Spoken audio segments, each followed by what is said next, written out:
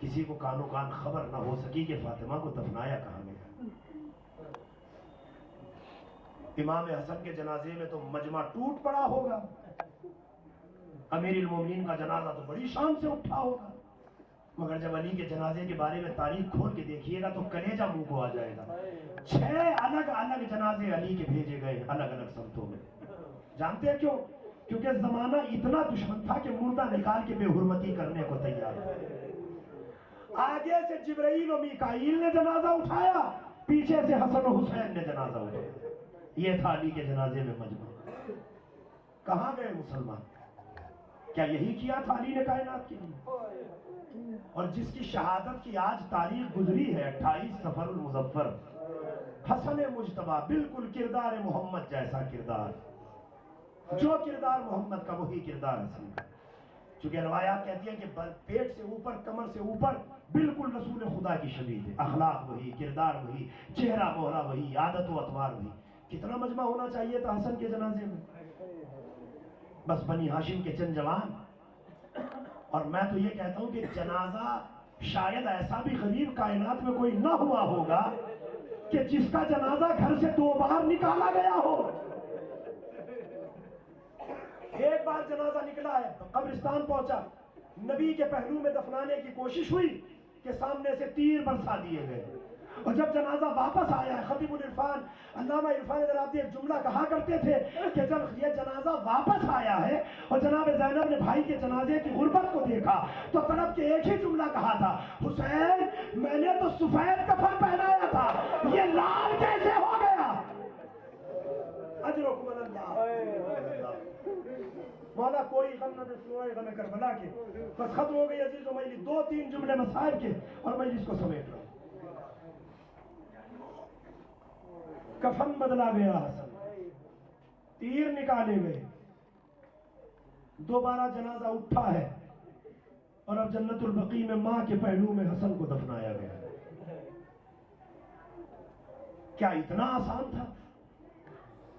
کسی کا جوان بیٹا اگر موجود ہو اور اس کی آنکھوں کے سامنے اس کے باپ کے جنازے کو قبرستان میں دفنانے کی اجازت نہ ملے تو سوچئے کہ جوان خون پہ کیا گزرتی ہے۔ حسن مسنہ موجود ہے اور باپ کا جنازہ قبرستان سے واپس آ رہا ہے، برابر کا جوان بھائی موجود ہے، بھائی کا جنازہ قبرستان سے آ رہا ہے، عباس جیسا شیر دل موجود ہے اور بھائی کا جنازہ قبرستان سے واپس آ رہا ہے۔ کیا گزری ہوگی جناب عباس کے دل پر؟ بس ارباب مقاتل نے تو ایک ہی جملہ لکھا کہ جب عباس بفرے تھے حسین نے یہی کہہ کے روک دیا، عباس صبر کرو کربلا نہیں آئی۔ رک گئے عباس۔ مگر کیا عباس کے لیے رکنا اتنا آسان تھا؟ روایات کہتی ہے کہ کربلا کا نام لے کے عباس کروٹیں بدلتے تھے، اور جب کربلا کے میدان میں جناب عباس کے سامنے گود کے پالے مارے گئے، جناب ام فربا کے حوالے سے سید مہدی بحر العلوم جناب قاسم کے قصیدے میں جو رضیہ قصیدہ انہوں نے لکھا تھا، اس قصیدے میں جناب ام فربا کا ایک جملہ تحریر فرماتے ہیں سید مہدی بحر العلوم۔ وہ کہتے ہیں کہ ام فروا نے اپنے بیٹے سے کہا، میرے لال قاسم تیرے باپ کا جنازہ قبرستان سے واپس آیا تھا، آج ماں کے دودھ کی لاج رکھ لینا، میں سید زادی نہیں ہوں، میرے دودھ کو شرمندہ نہ کرنا۔ سوچئے کہ جناب قاسم نے کیا جواب دیا ہوگا ماں۔ ارباب مقاتل کہتے ہیں کہ قاسم جیسا نوجوان مقتل میں پہنچا، قتال کیا، گھوڑے سے زمین کربلا پہ گرا، تڑپ کے اپنے چچا کو آواز دی، حسین بچے کی مدد کے لیے دوڑے، اور اب کربلا کے میدان میں ہوا کیا؟ گھوڑوں کی ٹانپوں سے قاسم کا بدن پامال ہو گیا۔ میں نے پڑھ دیا، آپ نے سن لیا، بس آخری مرحلہ گفتگو کو سمیٹ رہا ہوں۔ اس سے بہتر ربط امام حسن کے مصائب کا اور کوئی ہو ہی نہیں سکتا۔ اب جب امام مقتل میں پہنچے تو قاسم کا لاشا نظر نہیں آیا، ایک طرف طرف کی آواز دی، میرے لال قاسم کہاں ہو، آواز دو، کوئی آواز نہیں آئی۔ دوبارہ امام نے پلٹ کے کہا، میرے بچے تیرا چچا بلا رہا ہے، آواز دے، کوئی آواز نہیں آئی۔ تیسری مرتبہ حسین زمین کربلا پر بیٹھے اور نہایت غربت آمیز لہجے میں حسین نے کہا، قاسم امام وقت آواز دے رہا ہے،